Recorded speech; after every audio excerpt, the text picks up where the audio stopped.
Hey everyone, this is your very favorite history teacher. Let me see your transcript. Thank you so much for being with me here on Sunday School this afternoon. I'm going to bring on some very special guests of mine. So the last 2 weeks we've been talking about peaceful protests, about justice for George Floyd, justice for Breonna Taylor, and justice for Maud Arbery. And there's been protests across the country that has also evolved into protests against police brutality, even Donald Trump and his actions. And today I wanted to give a chance for you to be able to me ask some questions of some protesters that I know. Um, and these are just regular everyday people. And one of them is also an organizer of protests. And then I'm going to give you an opportunity to also ask them questions as well. Please be respectful. I shouldn't have to tell you that. Please be respectful of our guests and everything and what they're trying to do. Thank you so much, Legit Doctorate, Barbara J. Warden, Betty Yellow. I'm doing good today, Betty. I am. Okay, so here I'm gonna go and invite um, our guests. Let me send them the link.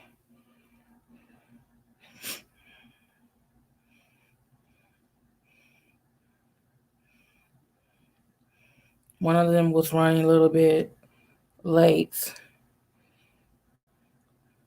She's very active.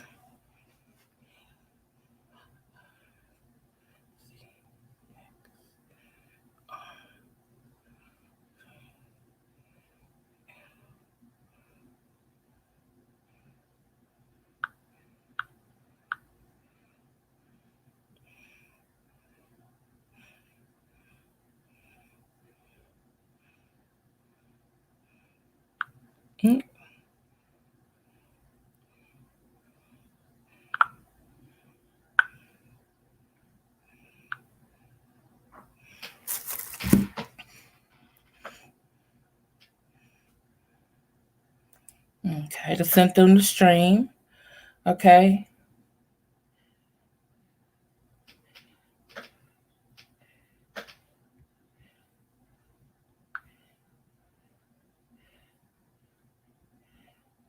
Mhm.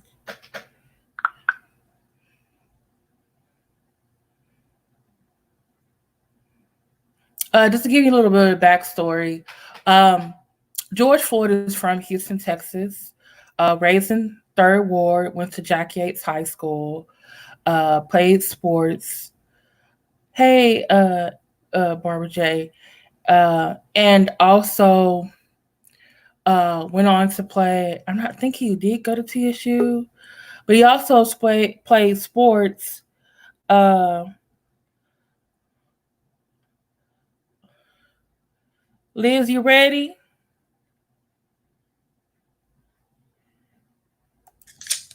I'm as ready. Liz, you ready? Liz, are you ready?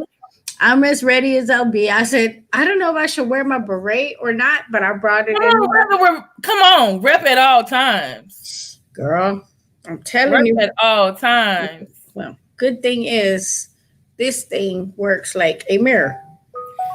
Lord. Thank you so much for coming on with me today. Mhm. I wanted to do this because there are so many different protests have been happening, and some people want to get involved.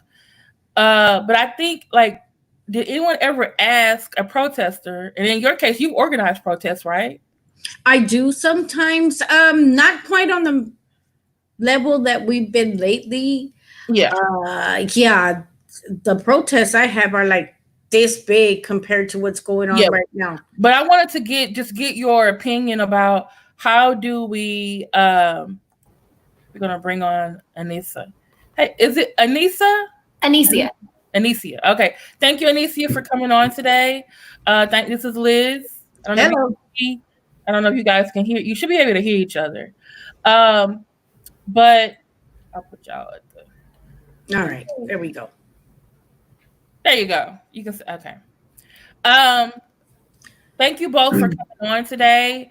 I just wanted to get you two, different opinion because Liz, you organized them and you've attended, and Onicia has attended. And I looked at both of your pictures and both of your what y'all were posting up this past week, and it was very different. Sometimes it was the same, but at the same time, it was also some differences because Liz, you're an organizer with the Brown Berets, and Mm-hmm. Anicia, you're just regular citizen out here who is exercising their First Amendment rights.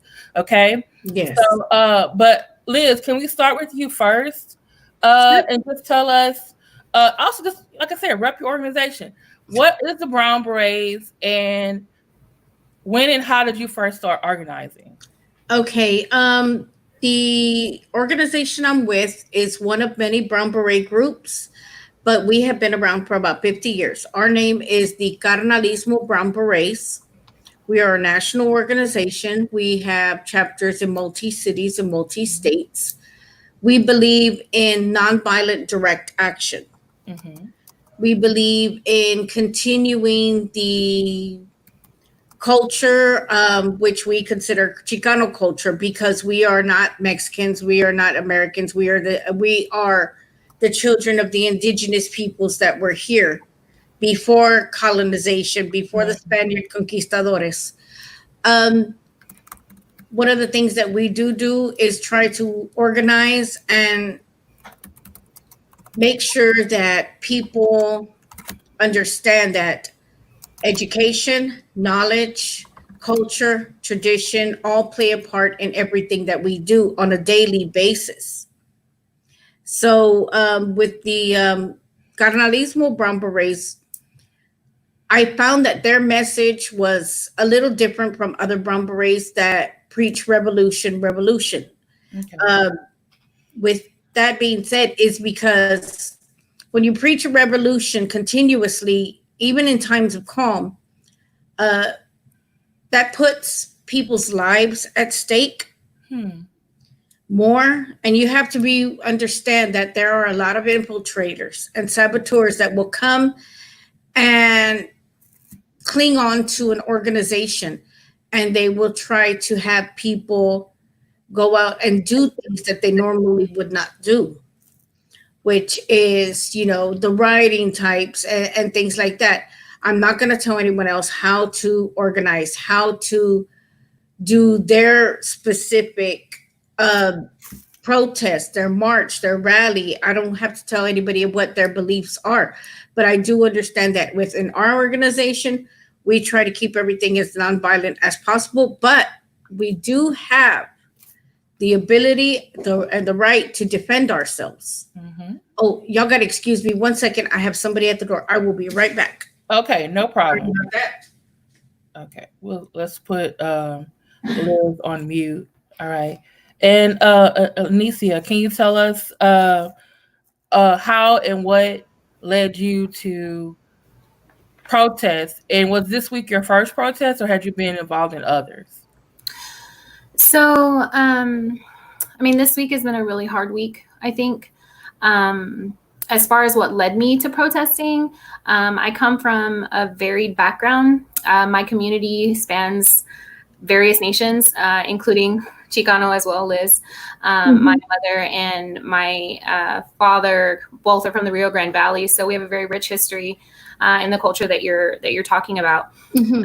But as far as protesting is concerned, I mean, for me, it's very personal, you know, Yes. because each day that, I wake up and I love on my husband, who is a Black man, it's another day that we feel a very, very strong urge to say, this isn't okay. That I was speaking with a cousin of mine recently, and her words for me were like, well, I don't understand how you can feel this way. I've never even thought of these things.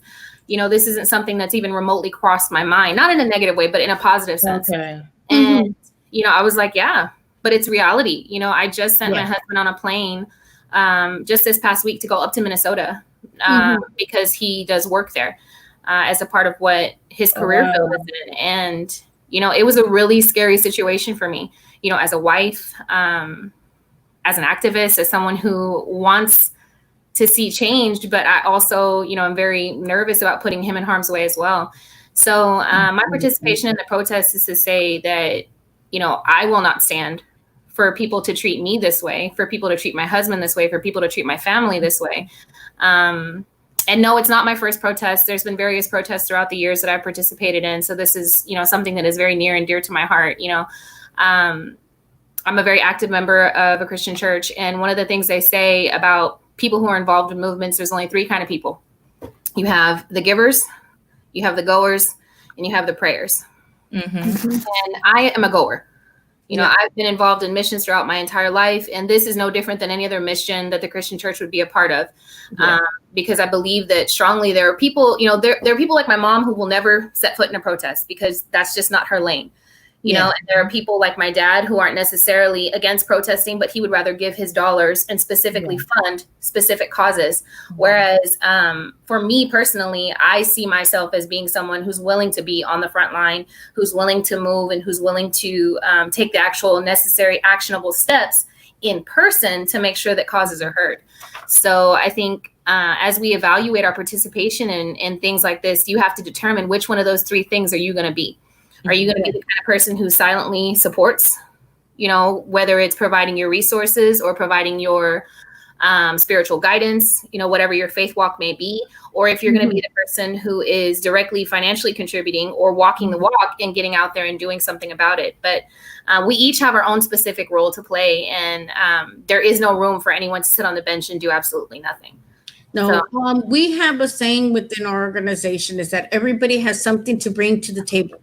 There is no task too small, whether you're making phone calls, emails, even just sharing information through your social media is a big thing. We have these youngsters, man, high school kids, college kids, that they are so savvy with technology that we give them a post or something, and before you know it, it's like all over the place. It has exploded, and which is really good.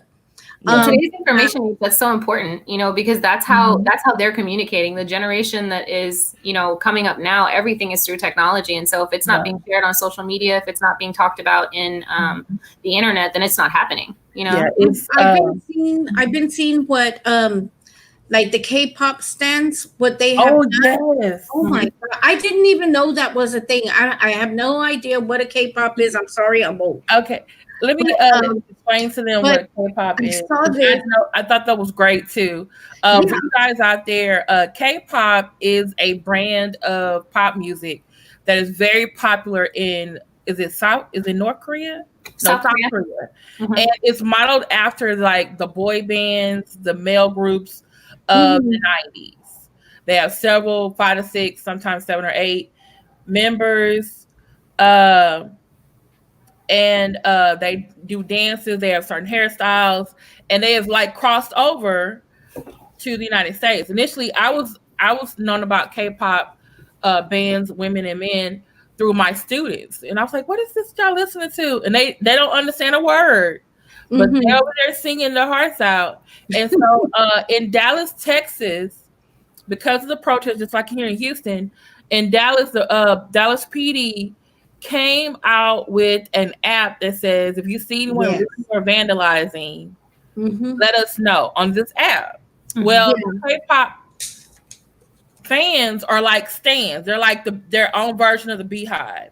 And when one of the K-pop groups says, hey, I need y'all to go do something, all the fans go and rush on it. And so basically the K-pop fans went and rushed on this app and was putting in like crazy information, like, oh, I see this, and that, and crashed the app so it could not be used. Because basically what the Dallas PD was really doing, they were really undermining the protest.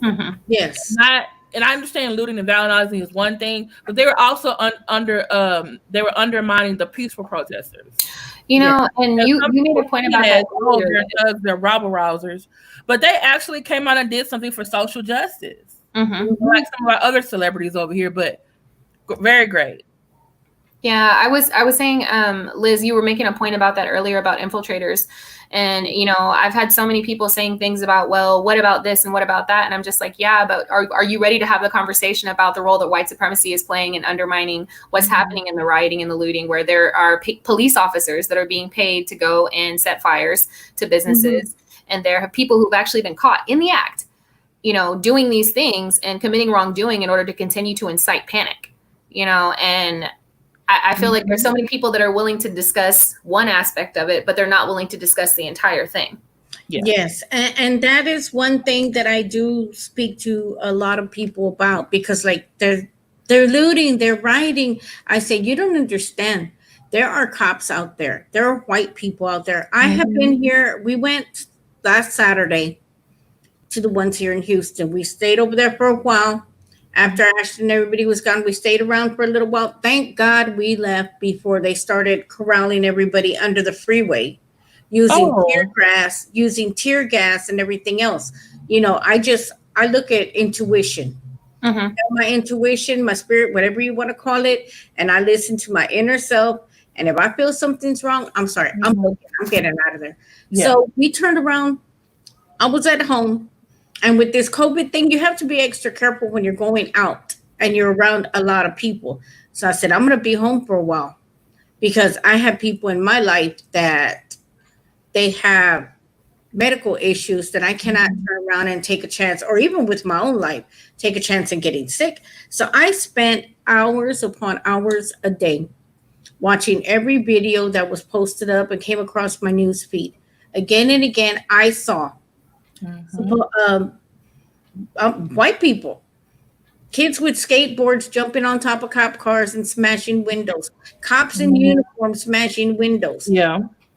People that were supposed to be Antifa, which obviously they weren't, because they were over there smashing stuff. Now I understand everything has insurance. If you have a business, you have to have a certain amount of insurance to protect your investment, so they can replace those things. The problem is that these people turned around and had bricks and rocks placed in strategic locations. Yeah, I remember you posted that. In various cities that could have gotten into someone's hand. And if a riot would have broke out, they would have been used and caused a lot of damage, not just to buildings, not just to the looting. We're talking about some serious damage between the protesters themselves. Because if you have an infiltrator that's already causing harm, if they get a weapon like that they can pick up, they could cause more harm. If they're undercover, whatever. And this is the thing, is that a lot of people don't understand COINTELPRO. I had no idea that existed, but you hear these stories growing up in the hood. And I'm a child of the 60s. So I heard stories growing up in the hood, and, from my friends, brothers or sisters or uncles that were in the movement, that were out there doing things. So you hear these things and it's like, well, it's never happened to me. And I am white passing, okay? I'm very light skinned, and, but I know where I came from. I know where my family came from, and I know where I want to go for my future generations. So you get these things and you start putting two and two together, and you say, well, why would they turn around and put all these bricks and everything over there along the route where the protest is supposed to go? Because somebody wanted to deliberately cause chaos. Right. Yeah. And it wasn't just a little, you're talking pallets and pallets on Ventura Boulevard. They turned around right there on Ventura, where it's a whole bunch of shops with big windows. They had pallets and pallets and pallets of these bricks, these like rocks, the kind you use like for landscaping. Yeah. Rocks. I think And they those. were right there at a bus stop. And I'm like, okay, I can understand if they had these materials somewheres where they were going to do some landscaping, some building, some beautification of some kind, or building something. But you see that this is again and again and again. And I saw it over the entire weekend. And I was like, no, this is a setup. This is that you can't say it again. It's like finding lipstick on your boyfriend's collar, more than once, you're like, okay, you know what's really going on. You ain't got no proof, but you know something's wrong. Mm-hmm. Yeah. Let's see your transcript. Oh, I just put a website because someone said they had never heard of the brown berets, and Okay. I put that in the chat, and I also put the you guys' Facebook page, if that's okay. Yeah. So they can see that is the Houston chapter, but there are chapters all over the United States. And I Yes. think Barbara said there's a chapter in Detroit where she's from. Yes. And see, and this is the thing, is that the movement has been around for so long. The Brown Berets under David Sanchez and other leaders worked hand in hand with the Black Panthers. Yes, they did. In the 60s, because we recognize that the struggle for Black African Americans for equity and justice is our struggle as well. We also work at times with the American Indian movement because we see them as our relatives. We are one people. We are one people. And that's the thing, is that all this division that's going on, they try to create issues between Black men and women and brown men and women to divide us. And this is a problem. So they see us coming together more and more. And that's become a problem. That's why you can't have a peaceful protest. That's why you can't go out and say something without being censored on social media, because we're actually waking up. We're actually teaching each other, learning from each other. Oh, that's me. Oh, yeah. The Walkout movie. Yeah. That was a great movie. But you know what? I kind of need. This is just a tangent. I need a separate movie just on brown berets. Like we had Panther, which I think, there's now going to be one on another friend of mine, Daryl Moore. He just shooting the film last year on Fred Hampton. So we definitely need that. But we can have a separate brown berets movie. That would be great for me. Because I thought the movie was good because it showed a lot of also activism by the young students who are like literally graduating from high school. They're being helped by the Brown Berets and also UMAS, and also by their teacher in organizing. It really does a great job also in showing how they organized for their protest. They organized for their walkout. It wasn't just them just going out, and that's why I wanted both of you here today was to explain, like, hey, what did you do to prepare or organize or to go out there? Because it's just not like, I think his name is Ray J or whatever. He's a entertainer, and he drives his Rolls Royce down to the protest, and the people basically told him, get out and walk with us. Then he's in a protest now. That doesn't happen to everybody. It's a lot more involved than that. Now, I'm posting a link to something. There is a movie. It's called The Last Brown Beret. It is being done by actor Del Zamora. Okay. And he's a friend of mine on my Facebook. He used to be a Brown Beret. The movie is going through its phases right now because he's crowdfunding the money to create the movie. Oh, okay. It's only going as fast as the funding comes in. So if anybody wants to turn around and donate to that so we can finish that movie, that would be great. But it talks about the Brown Berets and the civil rights movement and a little bit of the lifestyle of what they went through. Back then. There's some trailers you can find on YouTube as well. Yes. All right. And you can find those and take a look at it. It's Del Zamora. Del Zamora was also the original What's Happening guy from Cheech and Chong's Born in East LA. Oh, okay. Okay. Yeah, he's been in quite a few movies. Really great guy. He's got a mind that has so much Chicano history and history from the movement as well. you know, because it was real big, especially in Los Angeles. Mm-hmm. That was really, really huge. Our organization was founded during the Vietnam War Oh, okay. by men that we had over there out in the jungles. Mm-hmm. And that's how it came up, and they came back home after doing their tours, and they went and they created this organization to help the kids get off of the streets. It was like a street mentoring, and also with a little bit of a militant twist to it. So 50 years later, here we are, and we're still going through the same things that our elders went through. I was gonna say I'm trying to think of the man. I can't think of his name. I want to say his name is Ruben, but it might not be Ruben. He was a Mexican American Vietnam War hero. Ruben Torres. Huh? I believe it's Ruben Torres. You're talking about Joe Campos Torres, the one they killed? Oh, we'll talk about that too. But there was another hero where he's the highest. He was like the highest honored in Vietnam War. He came back. He's from Texas. Oh, he came back, and I was just going to ask, was he ever involved with the Brown Berets after he came back from Vietnam? you know, that is a good question. I would have to pose it to our elders. Sometimes we don't realize what people have been through and what they mean historically with the movement and what their contributions have been. So I would have to ask about that, because everything that we have, it's given word of mouth, you know, and sometimes if you don't ask the questions or don't know the questions to ask, you don't get the education you need. Yeah.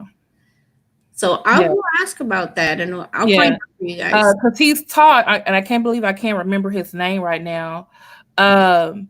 He's taught in Texas history and also U.S. history. He's one of the what's called the Teaks. And he has a great story that deserves his own movie too. He was a medic in Vietnam War. The plane where he loaded the men on got shot. He went and pulled men to the side for safety, got shot himself, and was still trying to help them. Yeah, I know the story. God, I don't know. Was it Ruben? I'm looking. So I just did a quick search, and the person I'm coming up with is Raymond Emilio Torres. Yes, I believe that's it. Really? I don't know why I'm thinking about someone else. Raymond? I don't know. Raymond. Hey, Matt Churches. He was a Navy medical corpsman in Vietnam. Raymond Torres didn't spend his tour of duty in a hospital, but out in the field carrying a gun. No, this guy was. I think it's him. I don't think this is the one, and I know I have the link somewheres. I just got to remember it. Oh, Lord, it might be on my Facebook page. One of them. Roy Benavides. Okay, yeah, that sounds more familiar. So, highly decorated. Yeah, he had his war veteran. He needs his own movie. I don't know. And I actually, from time to time, this is what I actually do. From time to time when I'm on Twitter, I will tweet Latino or Hispanic or Mexican American actors and producers like, hey, he needs a movie. Or I'll be like, hey, Macario Garcia, he needs a movie. Yeah, I have a lot of Hispanic students. They need movie clips so I can show them. Yes, they do. And that's the thing, is that we have over the years, you know, it's hard to find pictures from like the 60s, the 70s. Now we have pictures, we have social media, we can do videos, we can do all kinds of things, which is great, you know, because for historical content, we can go and do a Google search, or download a picture, print it out, whatever the case may be. Unfortunately, a lot of history gets lost. Like I said, that's something that we have to work on. Yeah, that is obviously true. And I always try to make sure in my class that I'm not just telling about, you know, the founding fathers and all these people that, you know, are talked about a lot. I want to tell you about people you might not hear about, like Roy Benavides. Yeah. I want to tell you about uh I can't think of the lady's name. Everything's escaping me today. Usually I can remember everything. Um, People who have started movements in their own cities that you maybe never heard of. Like everyone knows Rosa Parks. You know Yeah. how that Colvin was actually the first person to refuse her seat to a white person on the bus, and she was 14. You know, and So she there did. was something I would love to share with you about something that someone in my personal family did in a particular movement just like that.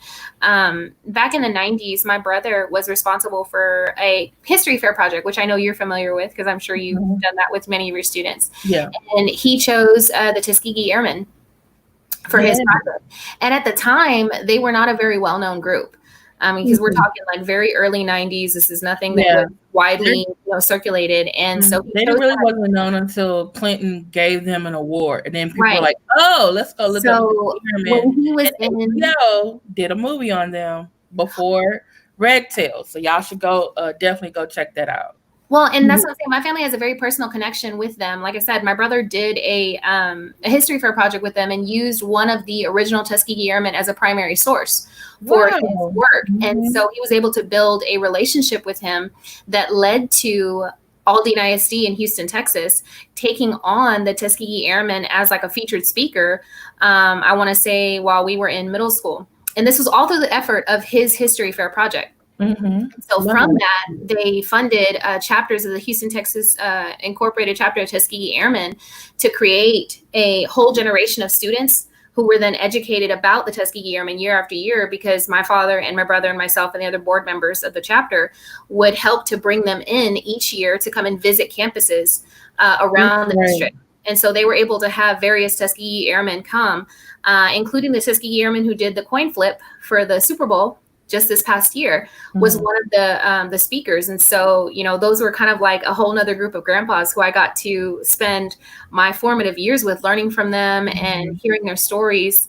And one of the coolest things about that is that based on those visits that were made by one kid's history project, they were able to change the curriculum that was instituted from top down, K through 12 levels, to include the Tuskegee Airmen in every single history curriculum, as well as within the new textbooks that were being proposed. So like, it just was really interesting to see the impact of one kid and one project that completely changed, the landscape of history for a small community that would have never experienced anything like that, and so I think that's really cool, because you never know what kind of ripples you're making. And I think, from the protest side of it, it's like, yeah, I'm one person. And some people might think, okay, I'm just one person. What can I do? But when I think about my brother, having a relationship with that one person who was willing to talk with him, and what it created for an entire generation of students was amazing. That he has, and we have had personal connections with many of the airmen throughout the years that have been able to touch the lives of those kids. And so I think it's like super important to remember that it's so much bigger than you, and you never know how big it could be just from your one action. Yeah. In Houston, there was actually speaking about curriculum impact. That is really great. If you can drop the link in the private chat, and then I can just put it on the public chat for everyone. I didn't know this because I talk year to year about integration, and I was I think this past year, the year before last, I saw that Houston was honoring putting up a plaque at the Leonel Castillo. There was called Welga schools. I think early 70s. Houston was ordered by the Supreme Court, and they were slowly dragging to integrate schools. So they did it by pairing Hispanic kids and Black kids in the same school and saying, "Hey, we've integrated." But that's not real integration. And so Hispanic parents took their kids out of the schools, and they also had the support of the Black community that, hey, this is not true integration, and actually forced Houston ISD to actually properly integrate their schools. Yes. I have a thesis that a young lady was doing about 4.5 years ago. I helped her do some research. We went to the Texas room. I had no idea about the Huelga schools. I do remember the busing because as a child, I was bused for a short time from my neighborhood to another. And I went to a school in Fifth Ward. Now I didn't live far, but still I didn't wasn't able to go to my school, down the street from my house, 2 blocks away. Um, During the Huelga schools, it was 4,000 parents took their children out of school. They had a Huelga school right across the street from Moody Park. I don't believe the location is there anymore. Yes, the Black community helped out a lot. Brown Berets were there. There's a lot of other people that were also helping because of the busing issue. Black and brown children were taken to different areas of town, bus back and forth, having to get up an hour, 2 hours earlier just to catch the bus to go, while the kids in the white neighborhoods were able to stay home. Because Mexicans back then, and still now, my birth certificate says white. It doesn't say Mexican. It doesn't say Hispanic or Latino, because they only had white, black, and Asian, and that was it. They didn't have Latinos. They didn't have American Indians. Nothing. So they sent me to another school because I'm white passing, and they thought that it was okay. So the Huelga schools were a big part of Houston history. There's a lot of research, and if I can get my friend to okay it, I'll let you look at the thesis because I did download it. I do have a copy. She sent me a copy, and I'm glad to see that we were in there. And it was really, really good because I learned about my own history. They didn't teach me this. Mm-hmm. They taught me in high school maybe 3 days, 2 days about Mexican history, and you go from Columbus coming to the American continents to the founding fathers, writing the Declaration of Independence, and that's as far as it went. We went to Texas Revolution and everything. She read maybe 2-3 paragraphs, and then it was like boom, okay, here. That's not enough of history. They don't. Not. I have learned more history, and that's why I always try to make sure that I'm in my classroom. I'm talking about everyone in everything group who makes up the United States. It's not just the politicians, the founding fathers, the rich and the powerful. It's everybody. Everyone. I wanted to ask a question because I know we're starting to get into some more deeper stuff. But can you tell me, as an organizer, how do you prepare or organize a protest in your community? Like, what are the steps? First thing is you have to have your inner circle, whoever's going to help you organize. You have to turn around and talk about what the message is. That's the main thing.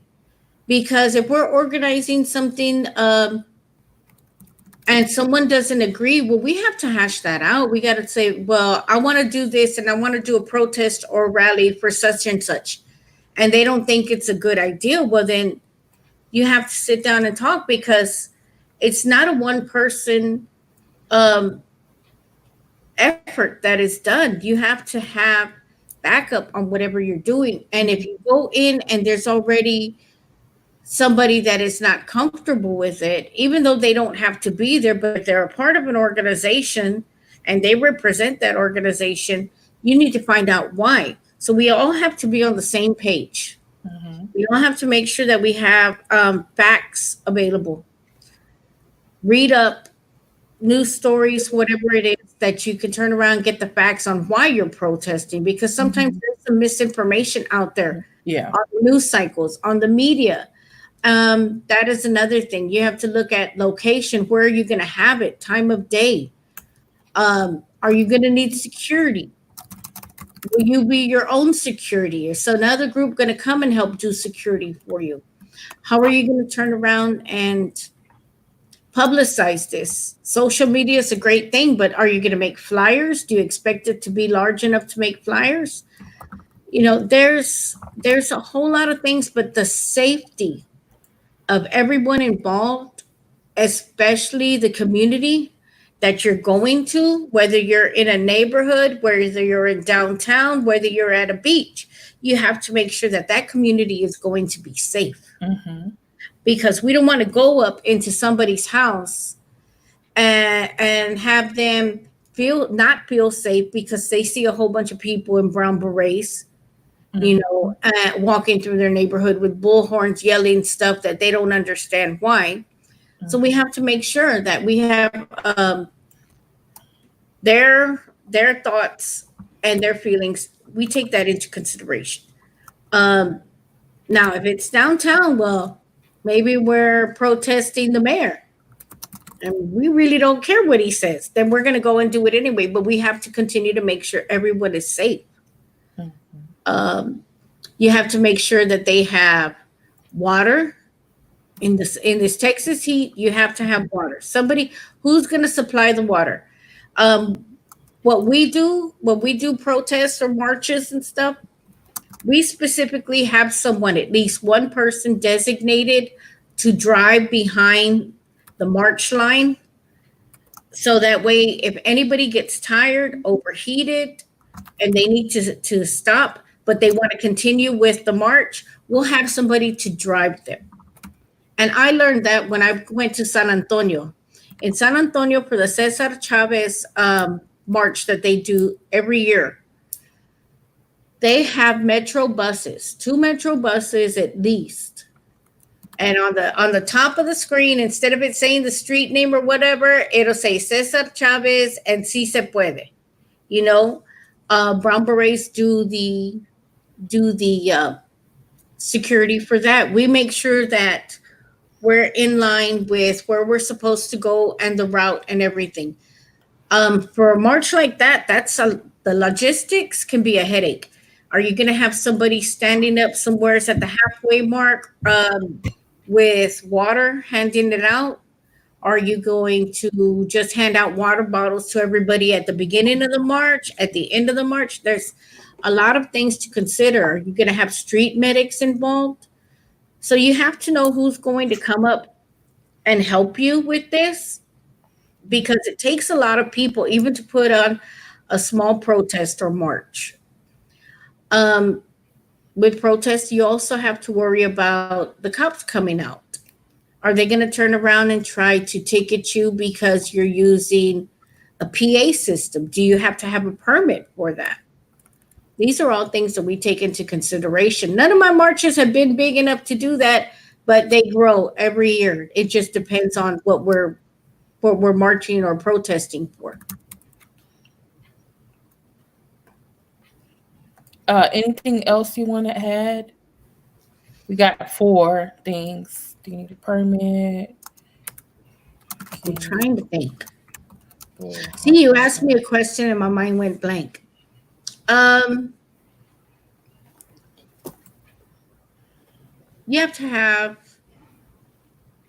not just the community, but other organizations support that are in solidarity with you. If you're doing a protest for immigrants and you don't have a immigrant organization that's willing to come and help you and speak to the public, then you know it may not make as much of an impact. So make sure that you have somebody that has that specific theme that they're going to speak about, whatever the protest may be. You want to have people that are knowledgeable there. You want them to be able to educate others. I think that's about it. That's all I can think of now. My brain is gone blank. Let's see.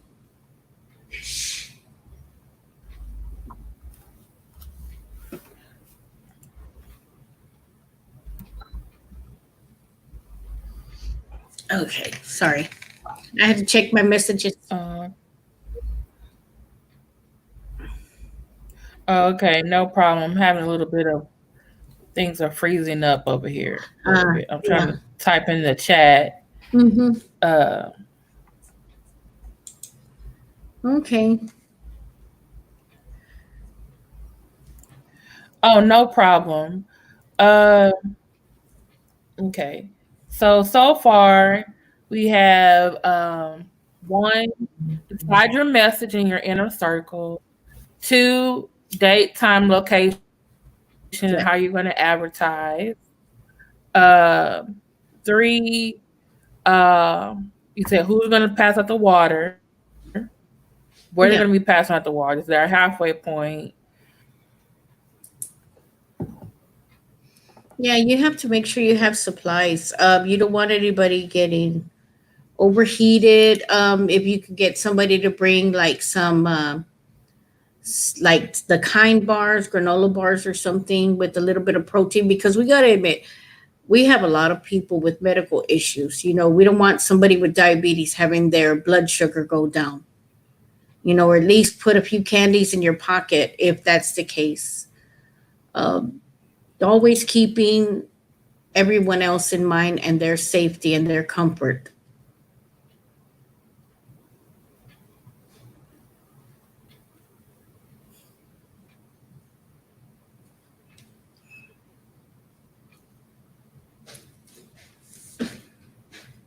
Okay, let me see.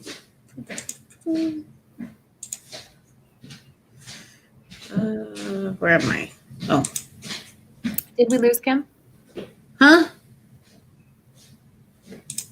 I'm sorry. I'm clicking away because I'm trying to close some of these tabs on up here. Okay, new comments. All right, new comments.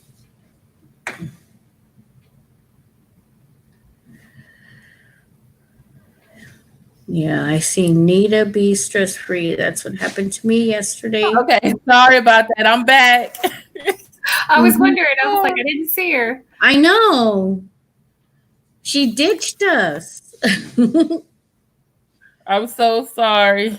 It's Thanks for okay. holding down the fort until I got back. We were trying. Didn't know what to do. Okay, still acting kind of weird. Okay, now you guys are All right. So let me see. thank you guys for being supportive. Okay, I was going through the steps. Thank you, Mad Church Disease. Hold on the fort. I was talking about, okay, so you said we need decide the message, location, logistics. Three, water. Mm-hmm. Four, the kind of may have to contact the cops or think about them government. Do you need a permit if you're it's going to be too big? Can you use a bullhorn? Because they might get you on sound, uh, causing a nuisance. Yeah. Disorderly conduct. Five, do you have other support for your uh, Yeah. The for your organization. and but I was going to say something. Speaking of cops, when you think of cops, besides the whole permit thing, do you also think about having money or resources in case What happened? Uh-oh. She left us again. That's okay. I feel like the question that she was getting at was about having money or resources either to, I know that it's been really interesting to see what the Black Lives Matter movement has been doing on the back end as far as providing Mm-hmm. legal aid as well as Yeah. bail funds for protesters who've been jailed or arrested because of things that have happened during the protest or after protests. Mm-hmm. So I thought that was really nice to see that support on that other end. Also to see other people pledging monies to support that. Yes. There you are. oh, sorry y'all, I'm on this Chromebook and it's driving me crazy. Don't ever get a Chromebook. Okay. Good to know. Good to Can know. y'all hear me now? Yeah. Can you hear me out again? Yes. You're fine. Well, the thing is now if you were talking about money like for a bail bondsman or something, I have my bail bondsman on speed dial. Or were you talking for Okay, Liz, can you come out? Can you leave the studio and come back in? Because you're breaking up. Can you guys hear her? Me? Yeah. Okay. Let me leave and come back. Hold on.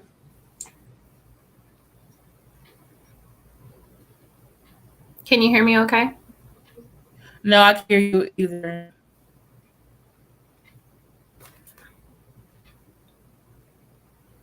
Okay. Oh. So should I exit or?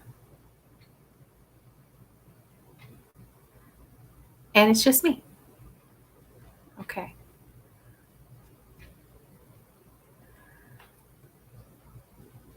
Well, since I'm here, and she was asking about questions or things to think about from a protesting standpoint of what you should be prepared for. One of the first things that I did in preparing to go and protest was to look up some resources for protesters to make sure that things were very safe. This hasn't been the very first protest that I participated in. However, like I said, there are some good resources that are out there for people if you've never attended a protest before. One of them is through Amnesty International. So if you can go to amnestyusa.org/protests, they have a quick little flow chart and some information about things that you can follow to be safe during a protest, like what to do, what to bring, what not to do, what kinds of things you should wear. Another resource that I used that is important to know is knowing your rights as a protester, which the ACLU has a really great resource for your rights as a protester to look at, knowing what kinds of things that you are able to do legally, what kinds of things you should avoid. It's in both English and in Spanish. It talks about various scenarios that you can use, whether you're organizing the protest, attending the protest, or you want to take pictures or shooting video. Those are all issues that it kind of talks about in there. For me specifically, the most important factors that I had to consider, let's just take this past Tuesday's protest as an example, was making sure we knew about road closures. As lots of things in downtown Houston were beginning to get closed as more protests were happening on a more frequent basis. Just making sure that I had ample time when I left my home to arrive and be safe on the road, to make sure that I could have a clean route to get there and get back. Also looking at making sure that I was parked in a safe space where my car wouldn't be towed or vandalized, perhaps with any type of issues that were happening downtown. Hey, Kim, you're back. Am I back? Yeah. I was going through the things that I did in preparation for the protest while you were out. Liz, you're not back. I'm trying to. Oh, no, do not do this to me. Lord Jesus, be your Wi-Fi. Okay.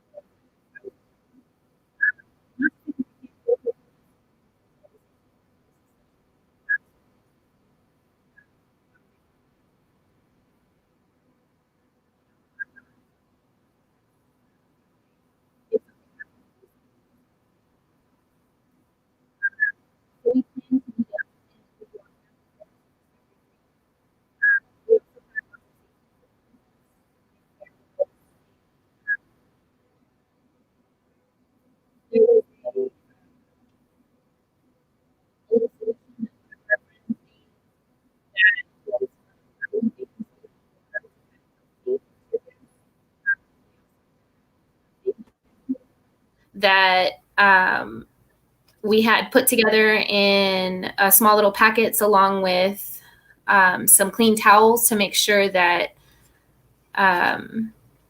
we were ready in case there was any type of retaliation from law enforcement in terms of tear gas or things like that.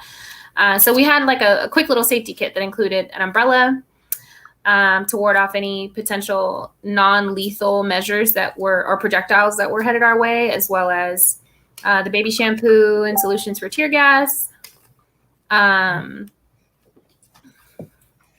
and also things like sunscreen, water, snacks, just various different types of equipment that we kept in a little backpack to move on during the protest.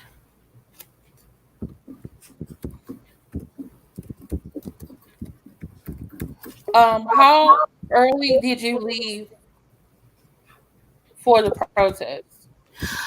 We probably left around an hour ahead of time to make sure that we had enough time to be able to compete with potential road closures to get down there. Also, because we didn't want to park too near to where the large groups of people would be, we were in the eastern part of downtown and parked our vehicle and then walked over to Discovery Green from there. Oh, someone was asking about the baby shampoo. So the baby shampoo was recommended by one of the doctors who's been doing some research. Like a CDC recommended physician was saying that the baby shampoo helps to alleviate oil-based solutions. And so what they were saying was that you don't want to rub, and you don't want to make sure you're using any type of solution or product that's going to cause it to spread. So the baby shampoo, along with just clean water, helps to rinse out any type of tear gas solutions or pepper spray or things like that that go into your eyes. And one of the, and I need to look and see if I can find that resource. I believe one of them was in a Twitter post, was to make sure that, you know, you weren't rubbing to keep things from spreading. So that was a question from, I was saying that we kind of put together like a little toolkit that we carried in a small backpack that included things like sunscreen, you know, lip balm, bottled water, baby shampoo, an umbrella, like a small handheld umbrella, a small first aid kit, just various things to make sure that if we had any kind of safety issues that we would be able to at least do some minor things there on site.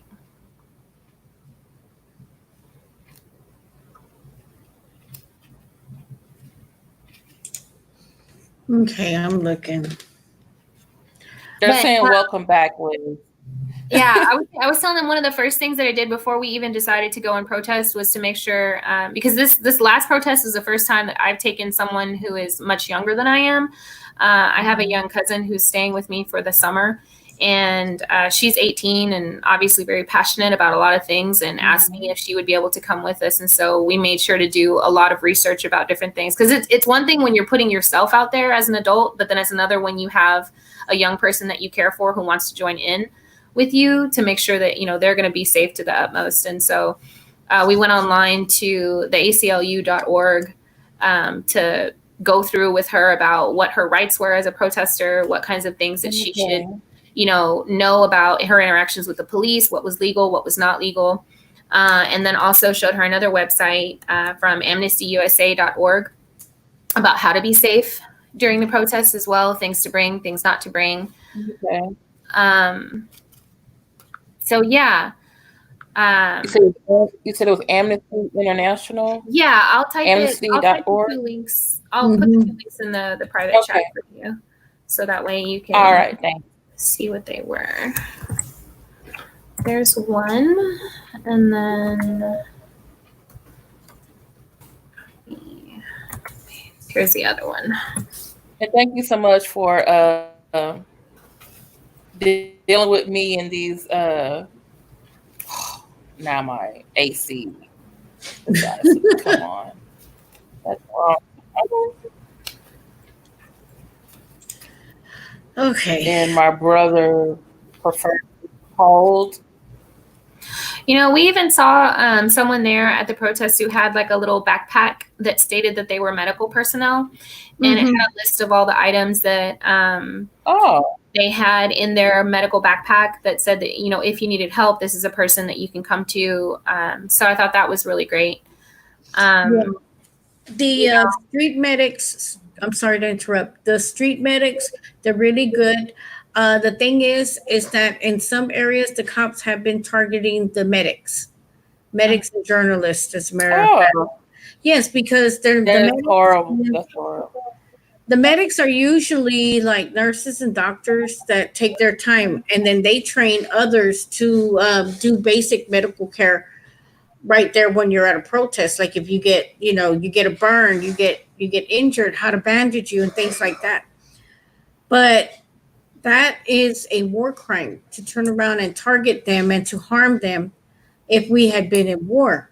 Right now, this is not considered a war, so some people in uniform can turn around and target them, which is unfortunate because they're just trying to help. But I have seen a lot of stories.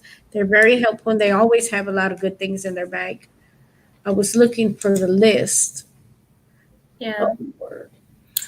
I mean, I think the only other things that we considered beyond, personal safety was just deciding what type of, like you were saying about what message you wanted to send, what sort of things were you supporting. And a lot of that has to do with, first you got to make sure you're wearing comfortable clothes. That way you're going to be able to make it long distances, potentially for marching or being out there in the heat, because this is Texas, this is Houston.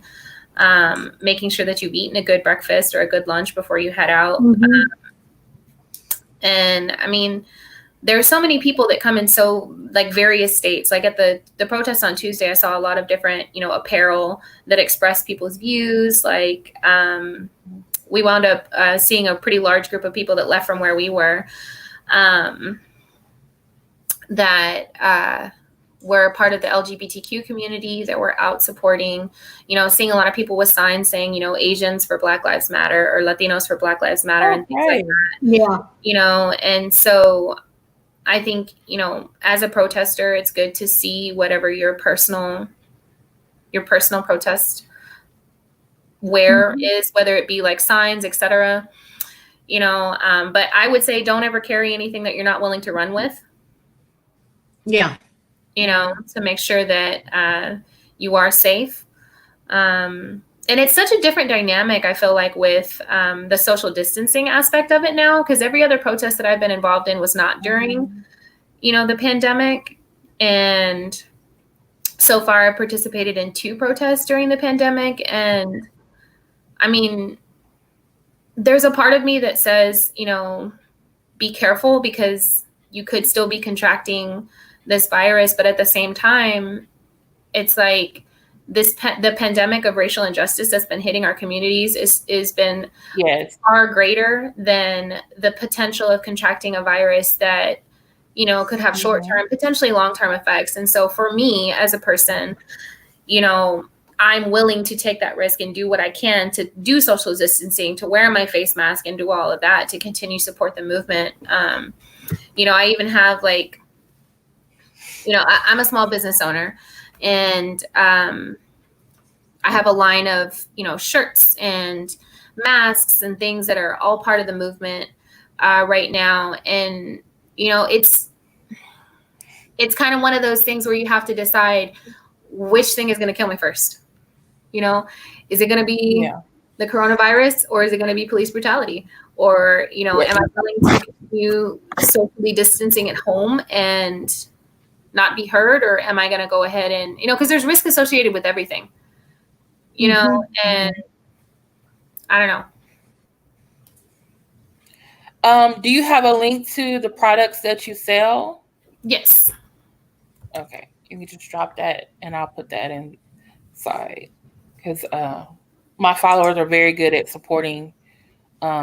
We support each other and support our guests that come on our live streams. And Liz, if you have anything about Carlismo brown berets that you want to put in the chat, and I'll just copy it and put it over here so that everyone can see it. All right, cool. I will get you that. Where am I? And I really appreciate the fact that you said you saw a group of Asian people that said Asians for Black Lives Matter, because a lot of people were very concerned that one of the officers that basically stood by as George Floyd was being murdered did nothing. And there's been some articles written Yeah. that says, there's not a lot of it seems from some that the lighter skinned Asian communities are aligning or very silent on Black Mhm. Lives Matter, and or just being kind of like lumped in with Caucasian Americans. And so I'm so glad you were able to saw that and shared that. Also, you remember I don't know if you remember one of May. I don't know if you know Mayling Ortiz. Yeah. Okay, she wrote a really great article on LinkedIn about standing up for Black Lives Matter, Mhm. and I've been sharing that on LinkedIn. It was a really great article about how she couldn't worry about what other people thought. She needed to do what was right. Yeah. A legit doctorate. This is the thing. It's probably is going to be some rises in COVID cases, but I guarantee you that as these states reopened a month ago, Mm. that's the current rise in cases Yeah. that people will That was one of the things come I just from. saw recently, that people are Yeah. posting the graphics of the increase and the rise and saying that it's due to protesting. However, the protests are just happening, over the course of the last week or so, whereas, reopening the economy is something that happened long before. Memorial Day weekend was long before, and that's that 14-day Mhm. that 14-day incubation time that it takes for things to show up. People would be more mindful first because they should at least be aware that a pandemic is growing. Okay. There's Nita, Anicia's. Oh, I'm seeing Nita's sorry, I put in comment the about wrong people chat. being more mindful of protesting, that a pandemic is still brewing. Yeah, I mean, you're right. And I think we can do everything that we But can. Try and there are probably stand in our more people part. out there wearing masks. Right. Yeah. Wear your masks to avoid touching as much as you can. A lot of protesters have taken it upon themselves for the safety of others to self quarantine after going to a protest. They're taking that 2 weeks time just to ensure that if they are symptomatic or asymptomatic, that they don't pass off the virus to anyone else, which is a good thing. They do keep a lot of people in mind. They tried the social distancing, but in a lot of these protests are so large, they're unable to do it. But mostly everyone wore their mask. That's a good thing. Yeah, we've been self-quarantining, since the protests, because we have people in our family that could potentially be affected from that, and we don't want to put them at risk. And so we've decided, that we're going to remain home after the protests, just to make sure that we're not passing along anything, or at least monitoring our health for at least the next 14 days to make sure that everything is fine. Yes. I'm looking at your website right now. Oh my God. I'm already falling in love with a I'm couple putting of the things. website in the chat, everyone. Anicia has her own website, and she's on Facebook. Her shop designs are on Facebook and Instagram. So please, Oh, yeah. please. Oh, I'm putting the stuff in the Yeah, we just wrong released a place. new line of products that are, to support the Black Lives Matter movement. But that we'll also be releasing some a little later on in this month that are geared towards other groups as well. We have some other designs that are in the works right now that I think would be really great for you, Liz. But yeah, I've actually been doing some new things today. I was in the lab working on some masks, like this one here. They're not up on the site yet, but they will be by the end of the day. We've got I Can't Breathe. There's ones that say equality. Yeah. Just some various things that, if you plan on protesting, if you plan on being out there, even if you don't plan on protesting and you're just going about your everyday life and you want people to see the things that matter to you, to make the statement, that you have, for example, like Black Lives Matter, that you're able to wear that. Yeah. I like the t-shirt quilt, and I was like, well, maybe once I retire from protesting, if that's even a possibility, because Dolores Huerta is 90 years old. I don't know if I could go till I'm 90, but I sure will give it a try. Yes, Dolores Huerta is still out here. For those people who don't know who Dolores Huerta is, she and Cesar Chavez were activists, and didn't they co-found the National United Farm Workers? Yes, as a matter of fact, I'm going to actually, I'm going to get the foundation up. Give me a second. Okay. So that way I could just drop you a link and people could read and check out her foundation. Can I share something, Kim? Yes. I was going to say that, even if you're not protesting, one of the ways that you can help to support this movement or help support the idea that Black lives do matter is to patronize Black businesses, specifically, and other minority-owned businesses as well. But, obviously right now we're kind of trying to focus on Black businesses.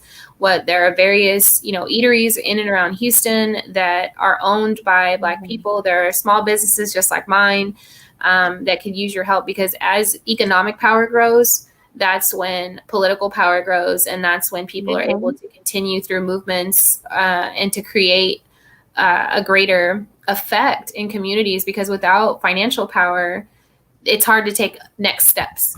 Even by supporting, Kim and her Let Me See Your Transcripts, by funding that, by donating to that, by helping with the media aspect of it, we continue to make the community move forward through economics, through group economics. Thank you. You're so right. And I'm glad you were able to tie in, because a lot of people keep saying, oh, we just need to buy Black. And you really articulated it really well.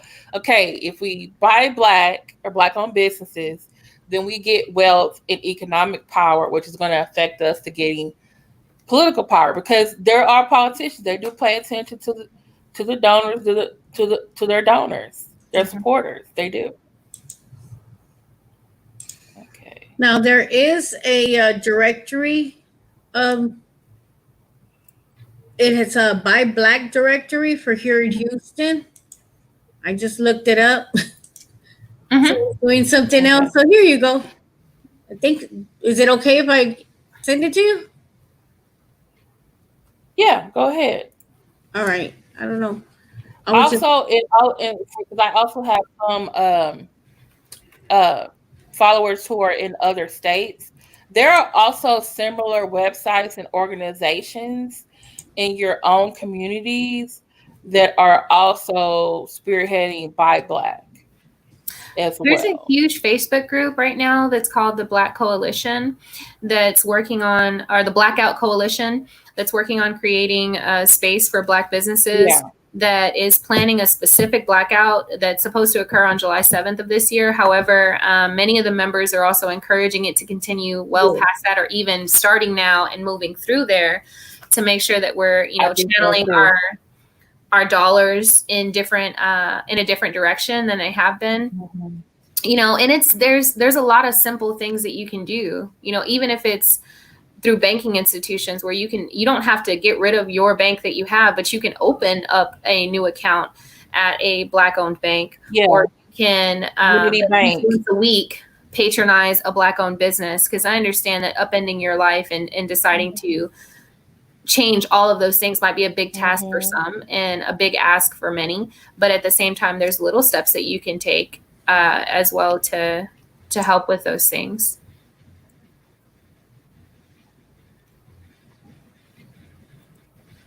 Okay, I'm trying to put in the website links. That's Dolores Huerta link. This is a link for, and I put it previously. This is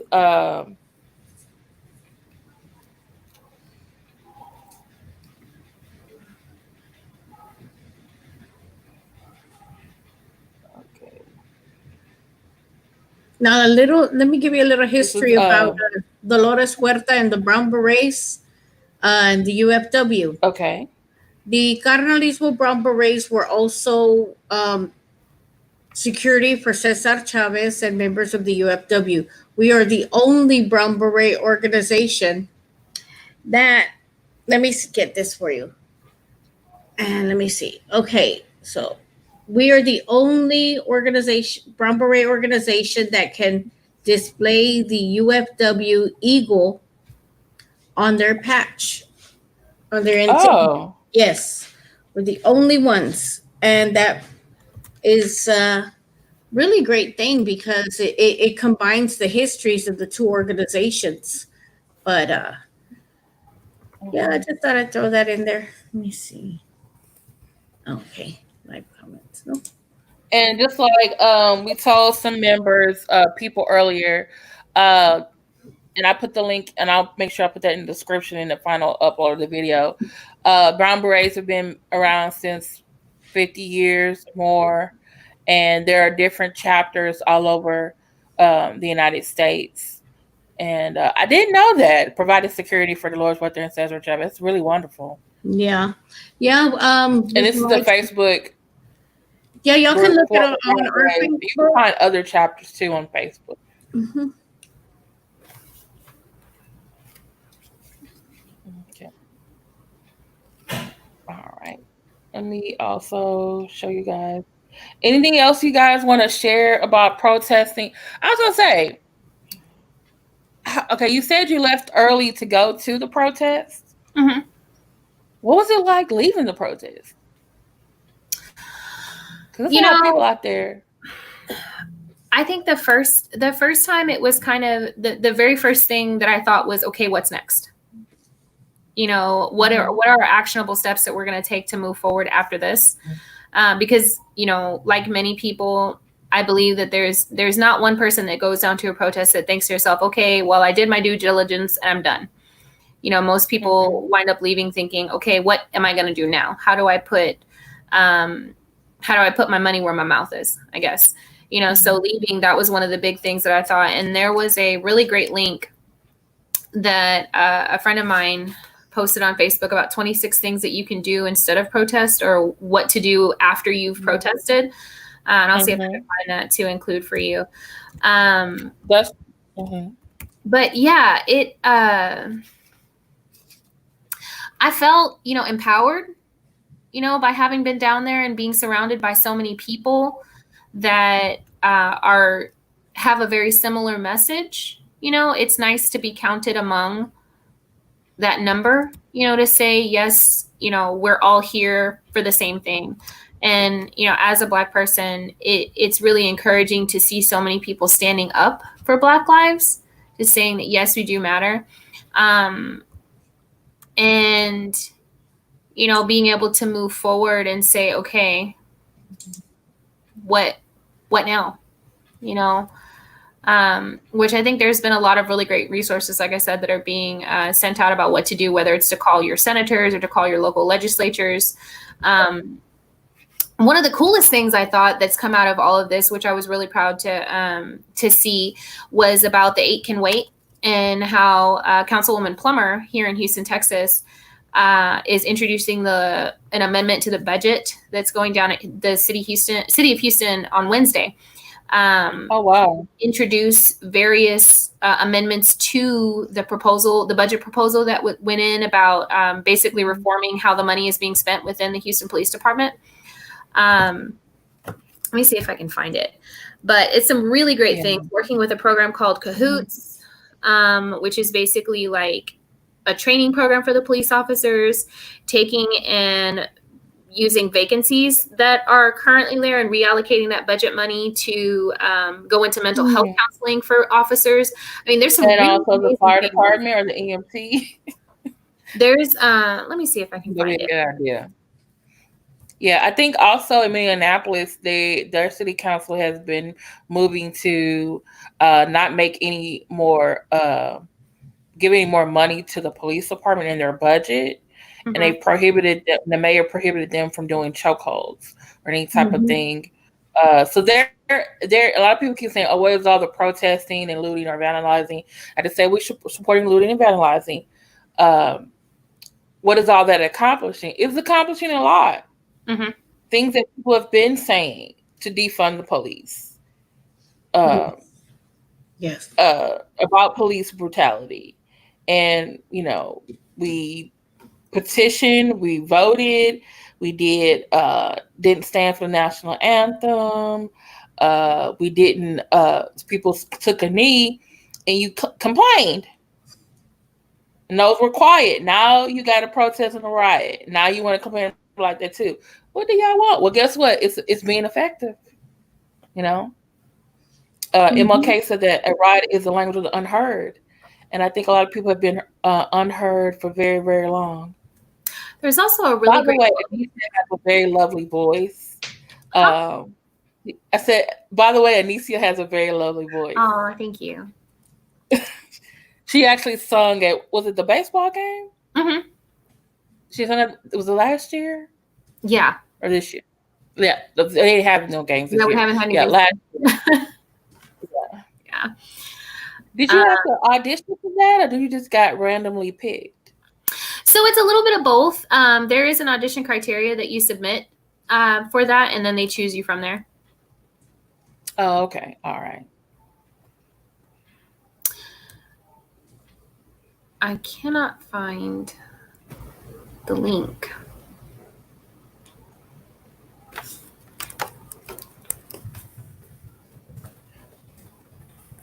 Okay, Liz, thank you so much for coming. You're welcome. I know you're busy today.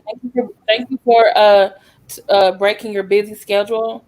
So I know you're very active in the community and your personal life. Yes. I have some things that I have to do, and unfortunately I gotta leave you guys for now. But Anicia, it was nice meeting you. It was so nice to meet you too, Liz. Okay, and I'll see you. We need to do this again and one of these days, okay?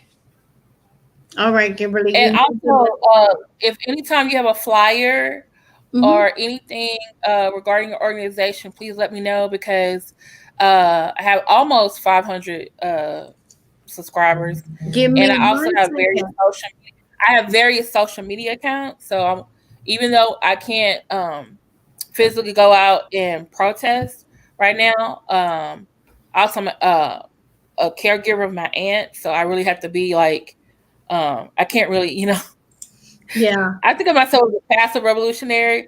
So I'm going to share out all the information about the protests and help people get, lawyers, bail, resources, and things like that. So definitely let me know. Okay. Yeah, and anybody that wants to know more about the organization, they can go to our page, check it out, and follow us. Now, I put a lot of information. It's not just always protests on there. I try to put relevant information on there to world events and things that matter to the Chicano nation. So go over there, go check it out, and we will see you guys later on. And we are currently recruiting if anyone's interested. All right. Thank you, guys. Y'all have a good And if you guys out there, thank you, Liz. And if anyone knows a Mexican American person or Hispanic person that this would be a great organization for them to be part of, please, please, please forward this to them.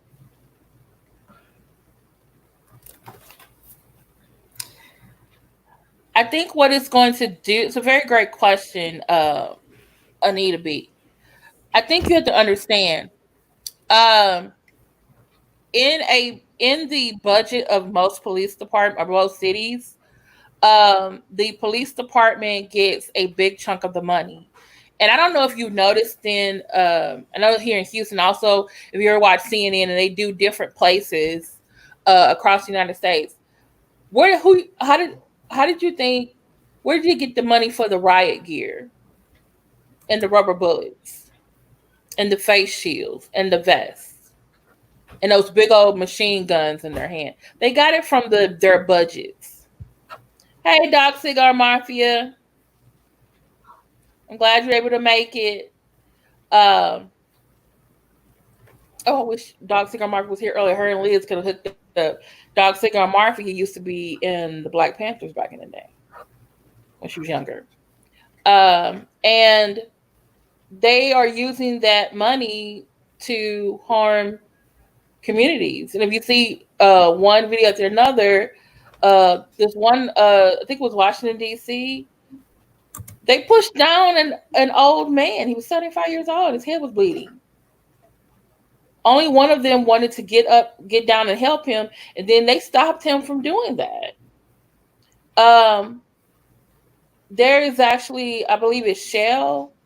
They do every year some type of golf um, fundraiser for the police department. And then they're even on their in Houston on their police union website, they have on a thing there, oh, click here if you want to help fund the police. We're getting inadequate equipment. And the stuff that they had on there was like vests, guns, I guess the sticks, the tasers, and the face shields. And I'm thinking, like, in Houston, I know they're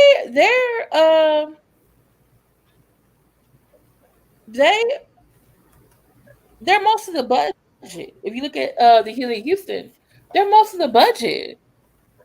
And I just sent you the link. Oh, you did? Some of the police are coming out looking like SWAT team. You know, like all of them is the SWAT team. Like they're looking like SEAL 6, Navy SEALs.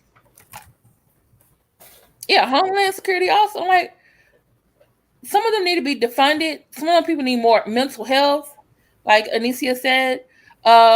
Maybe y'all need to get some teachers to come over there and tell you how to de-escalate situations, because something is wrong.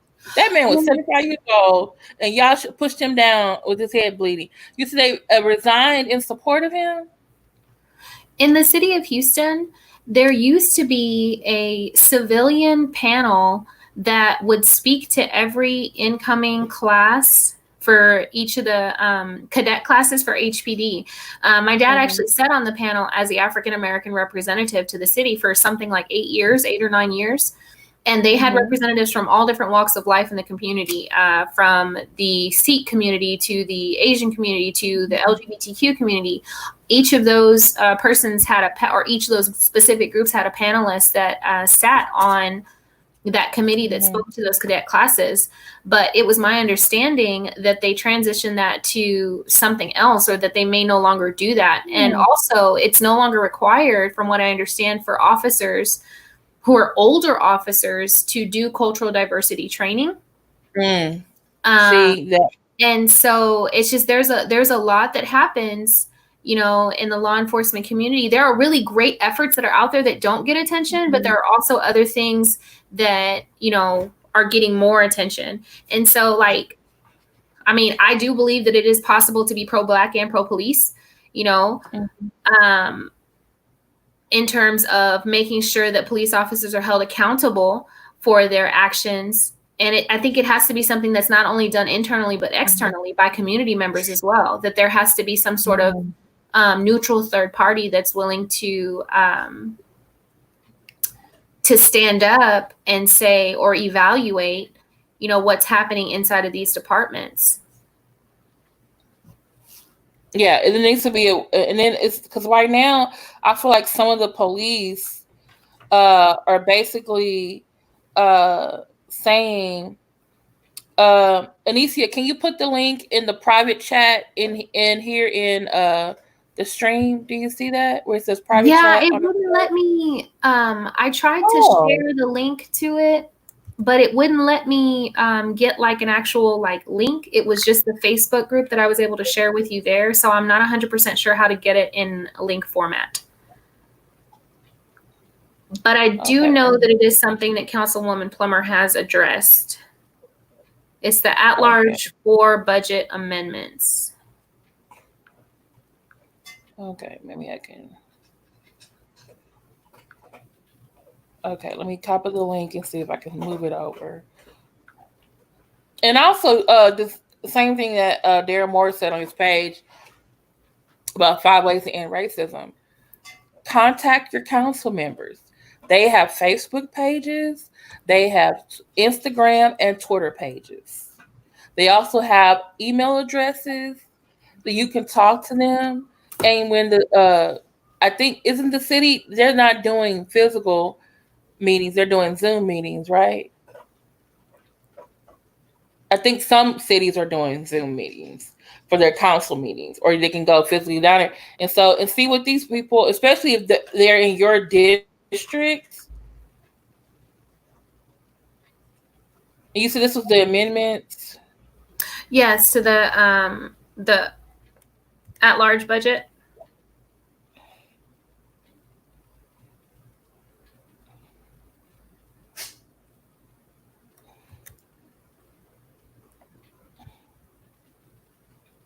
Okay, I put that in there.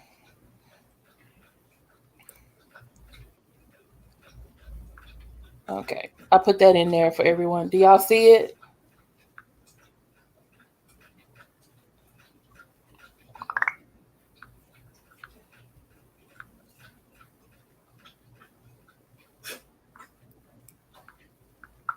Okay. Do you have any other questions? Anything you want to say, Anicia? I'm good. I mean, I think that's good. Okay. Thanks for having me here. I appreciate it. All right. I thank you for coming. Let me put your give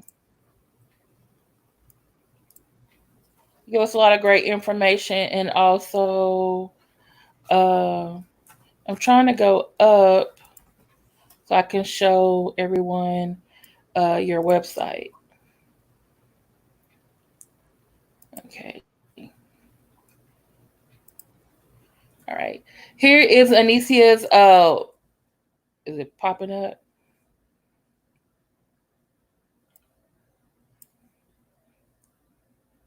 Okay, let's try it again.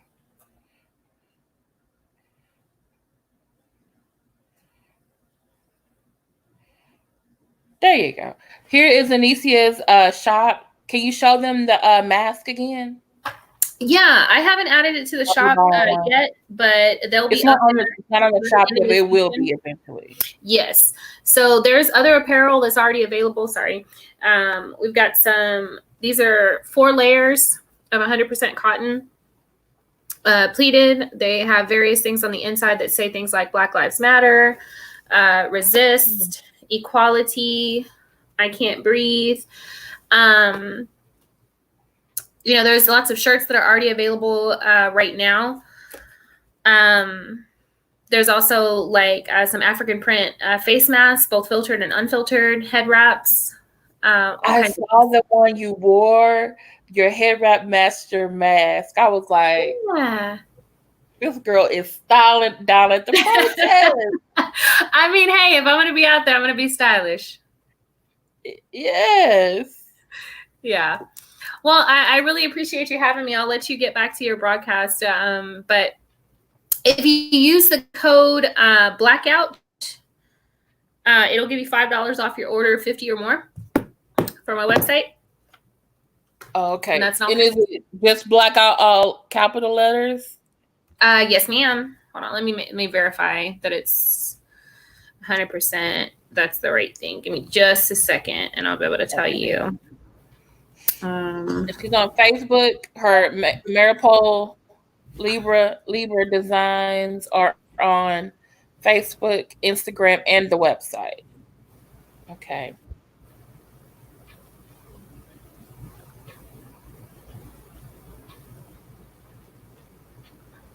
Yeah.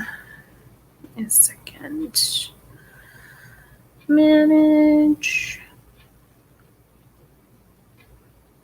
Yeah, it's blackout all caps. BLACKOUT. Okay. And I'm gonna give you $5 off your order of $50 or more. Okay, $50, like buying $50 or more, not 50 masks. Yeah, no, $50 order, minimum total, and then you get $5 off your order. Okay. So use code blackout. Okay. All right, Kim. All right. Well, thank you so much for coming on this evening. I appreciate it a whole lot. Because my channel, I do commentary on different things and things of that nature. but I also, my channel is so that my viewers can be informed and know more information, leaving my channel, you know? For So sure. thank you so much for coming on. All right, bye You have a bye. good rest of your afternoon. You too. Okay? Bye. Okay, we are going to bring on the cigar blogger. Hey, Hey, I'm sorry, y'all. how you doing, Mr. Man? All right, they wrapping up the protest march. It was peaceful, no violence.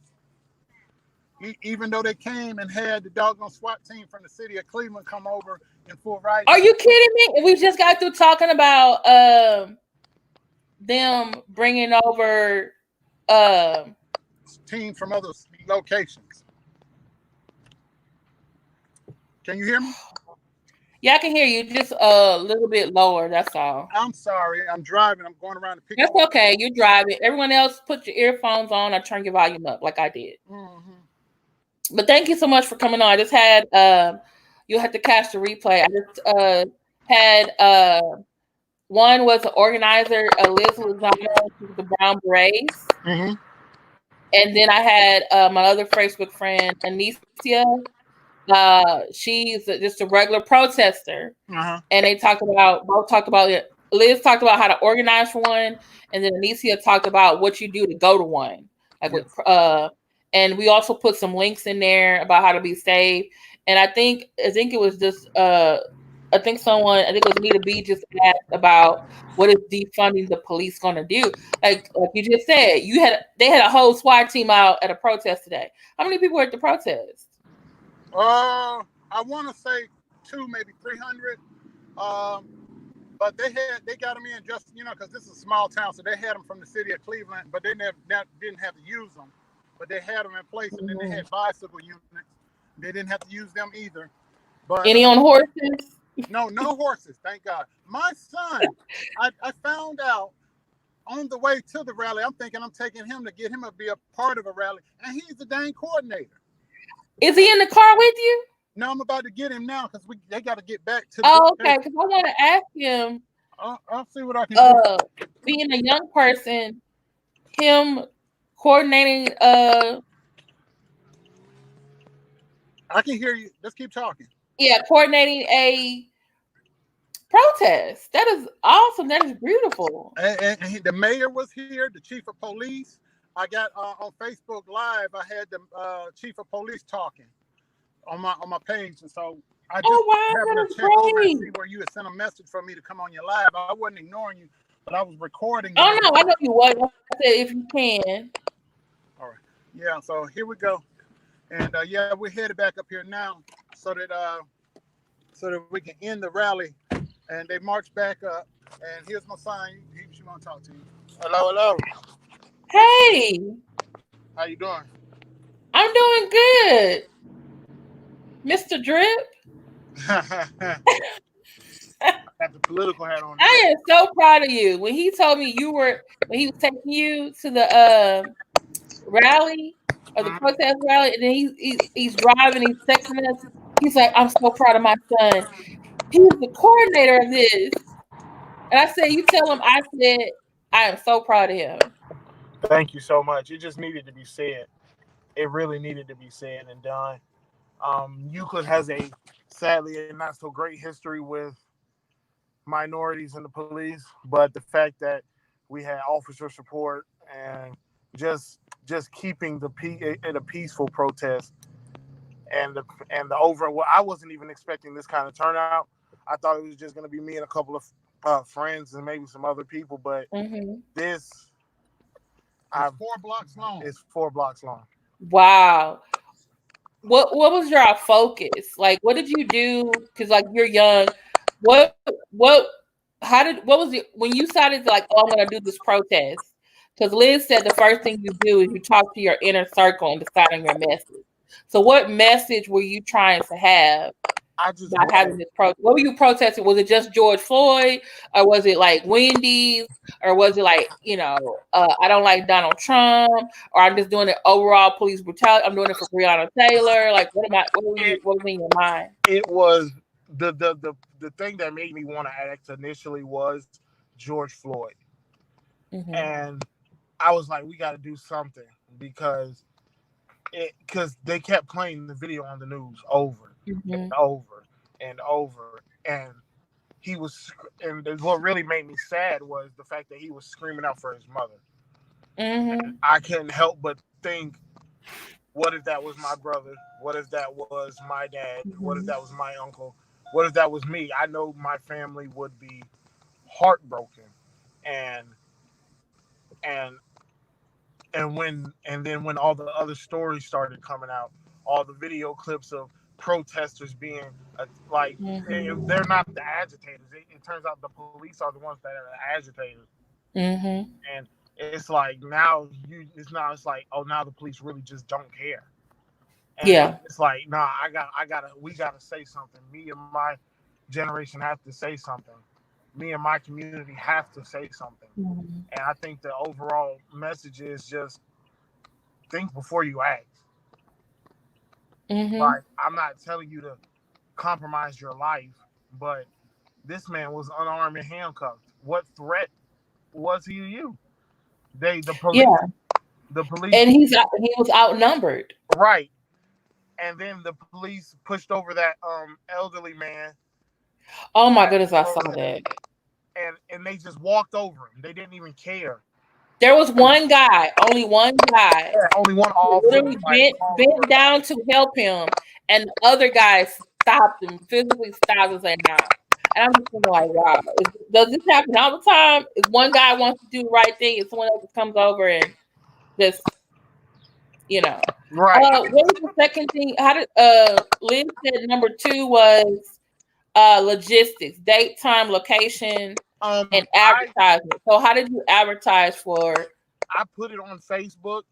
I made the post on I made it an event on Facebook, and I just told a couple of my friends to please share this, and let's get as many people there as possible. We need to get the message out.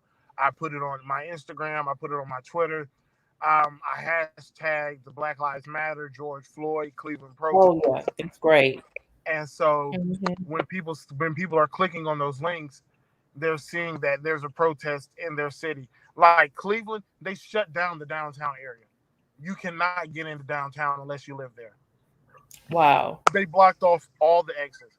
So protesting in the suburbs or around the city was the only way we could protest. And granted, yes, the incident did happen, that they set the cop cars on fire, but not this one, but the last one, right? Yeah, not this protest today. Oh, okay. In Cleveland. And so when they shut down the downtown area, they had people on the west side of Cleveland protesting at their police precinct.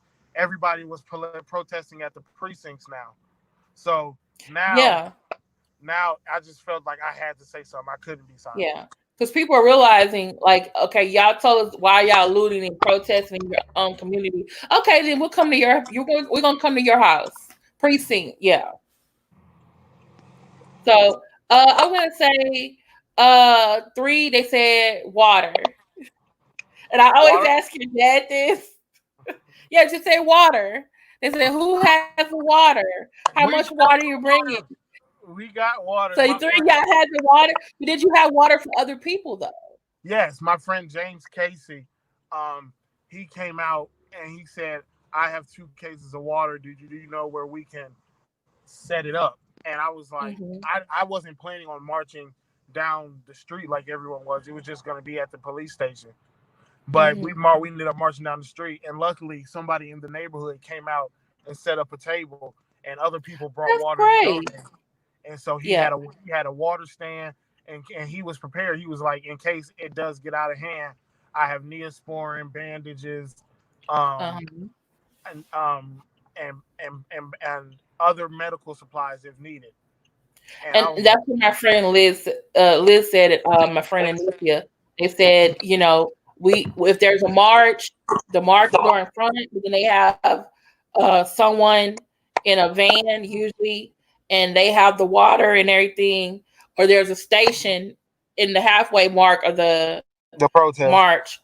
They can protest. that has the water station. And they said also Denise said she has like a little kit or a bag with, like you said, bandages, Neosporin, and then also at the one here in Houston, there have been people who have had, like, I guess either a shirt or something on their bag that says I'm a medical personnel. Well, yep. You can go to them to get some type of help.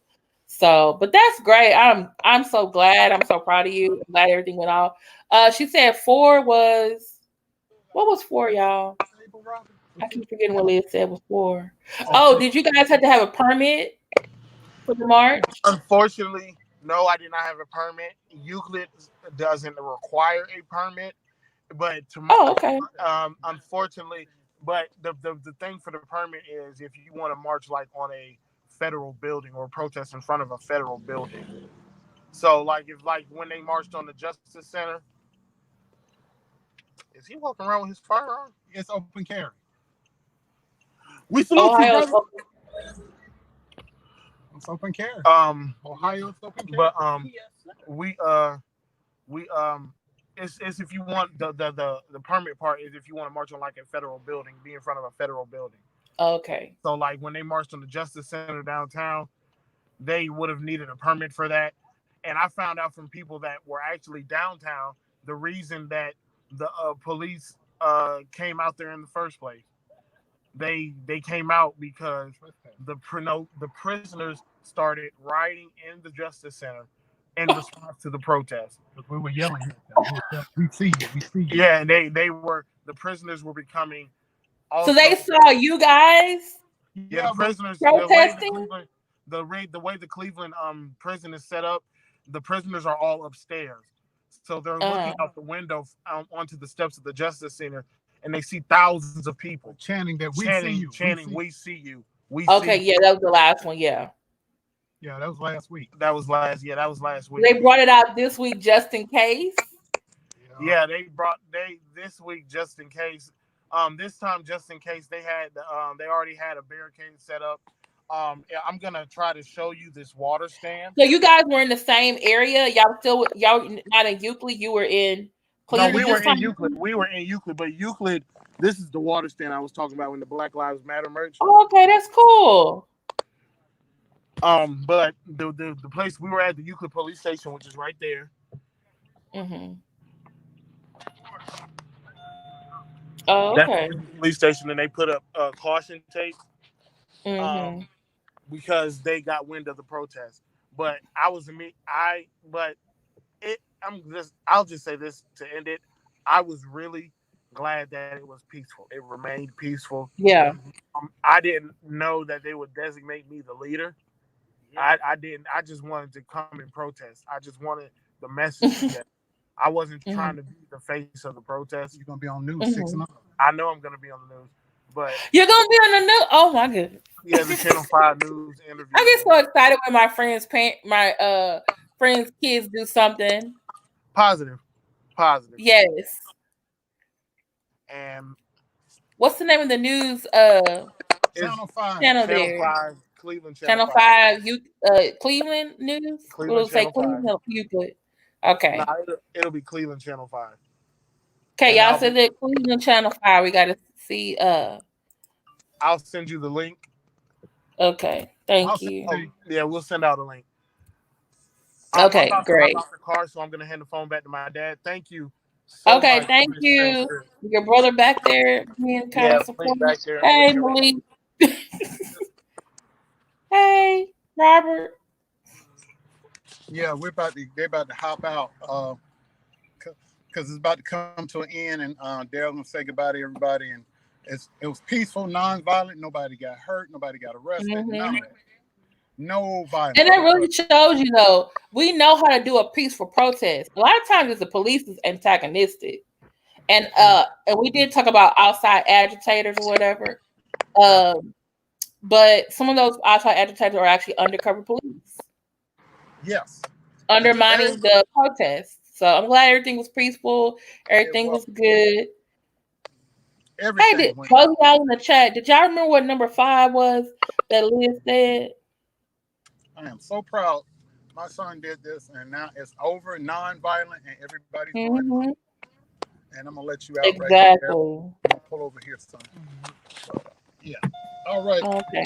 Well, thank you so much for y'all coming on and letting us know, because I wanted people to hear from people who are actually protesting, and they to get there to let them for them to say, hey, this is what we do when you go to a protest.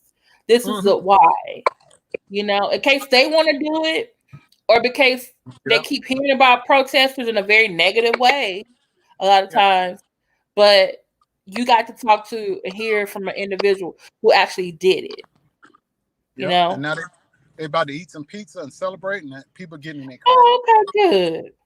What is Daryl Dwayne's Cash App? I gotta look it up. My God, you caught me off guard, but I will make sure. Because we've been plugging everybody's. We've been plugging Brown Berets for Liz. We're plugging Anicia has her own face mask designs. So what I'll do is I'll put it in the comments. I'll put it in the comments once he gets in the car. Oh, okay. All right. Yeah. But yeah, everybody's safe and sound, no harm, nobody's tore up any property, none of that. Everything non-violent, even though they had the SWAT team. I uploaded the video to Facebook. They had the SWAT team in full riot gear ready just in case, and nothing happened. And that's why people say defund the police. What you doing with riot gear on for 200 to 300 people? Exactly. And they were ready too. And when I tell you they were ready to rumble. They were ready to rumble. But thank God. That's true, legit doctorate, but he's in Ohio and it's open carry there. Yeah. Same thing like in Texas. We're open carry. There are people who've open carried at protests. And there was a guy just walking down the street with an AR-15 on his side when we were coming back as we were talking. That's what Daryl stopped and looked, because the guy was he black or white? And he had it on his side. And I left mine in my car, but I had my pistol, but I didn't carry my AR. I'm sorry, what color was that man? Black. He's a brother. It's open really? carry in Ohio. You're not breaking the law. I'm sorry. I'm scared for all black men all the time now. I'm just so sensitive. Like I've been saying. But like that man, he had every right to carry open carry because he has the right to do that. But that's what I've been saying. You are not going to see an armed black man, very seldom will an armed black man be harassed by anybody, because it's even Steven. He's able to protect himself because he's armed. And he was just minding his business. He was going down the street. He wasn't yelling, screaming, cursing, none of that. He was a law-abiding citizen carrying his firearm in plain view. He was not breaking the law. And that's why he's able to go home and he don't have no problems. I forgot to ask your son. I just remember what number 5 was. It was other organizations support. Did he get any other organizations to come out to the event? Black Lives Matter. Okay, that's good. Some Jewish civic organizations came. Asian organizations came. It was just a big. What I've been shocked to see with the 2 protests that I've been to, it's been more white people and other races than black. And that's why it's been so successful, because these other races and other groups are now getting tired. They realize what we've been going through and they're stepping in to help. And my thing is, I've always felt like black people were trendsetters. We always did things ahead of everybody else. And we always said things ahead. Like we said when Donald Trump was running for president, we're like, this man is not good. We telling y'all, and it was all of us like, oh, y'all just being sensitive. And then here we are 3 years later, and this man is in an underground bunker with the whole wall around the White House. Yep, scared. Yep. We told you he didn't like black women. He's disrespecting all the time. And he started disrespecting the white women. And y'all are like, oh, now we got to do March for Women and wearing pink pussy hats. It's like, okay. Yep. So it's just. Yeah. And now y'all get it. Now y'all get it. When they start paying higher taxes, now they get it. So it's just, Well, I will let you go. Can I get the boys, get them something to eat, get them back. And I have to go check on my family because I literally kicked them out of the living room. And I could do this live. Thank you for drinking your water, staying hydrated. Yeah, we stayed hydrated. We all And he knew all his son's blood types too, just in case something popped off. and we all went to the bathroom, and we all went to the bathroom. We all got our phones charged and everything. We did everything. And phone charged. I forgot to tell Anisia and Liz what I did with my friend with the product. So, did you have your water? Did you go to the restroom? Did your phone charge? You got everything. And I'm about to charge my phone up again just to play it on the safe side. And we all went to the bathroom. Everybody's okay. And so we're good. We are good. We are good. We are good in Ohio. Everybody's safe. Thank the Lord. Okay. Thank the God. And we're about to go home. Okay. All right. Well, you have a good drive later. Drive home to the boys. Bye. And all of the stuff that you'll see is less than a mile from me. City Hall, police department, everything. Yep. Yeah. So I will be calling you guys later. I'm just so proud of my son. I'm so proud of him. Oh, me too. Yeah. He put this together. I am so proud. It's some younger kids in Katy in the suburb did something similar too, and they got helped by the Black Lives Matter Houston. And I was like, wow, those were students, young people getting other people organized in the suburbs. Now the Woodlands, I think they had theirs, I think yesterday or the day before yesterday, and then Katy, the Woodlands north of Houston, they had one today. So it's starting to spread. CNN did a story. It's hitting a lot of small towns now. Yeah. Because the thing is, there have been everyone has had a George Floyd in their community. This has happened to. Yes, they have. Houston has had like 6. If you count George, even though he was from here and happened somewhere else, it's 7. Yeah. They burying him in Houston because he grew up in Houston, but he was born in my hometown. Where was he born? Fayetteville, North Carolina. Oh, okay. When did his family? He was born there, but they had his funeral up there yesterday. One of his services there, but they're bringing him home to Houston. Yeah, his Houston service will be Tuesday.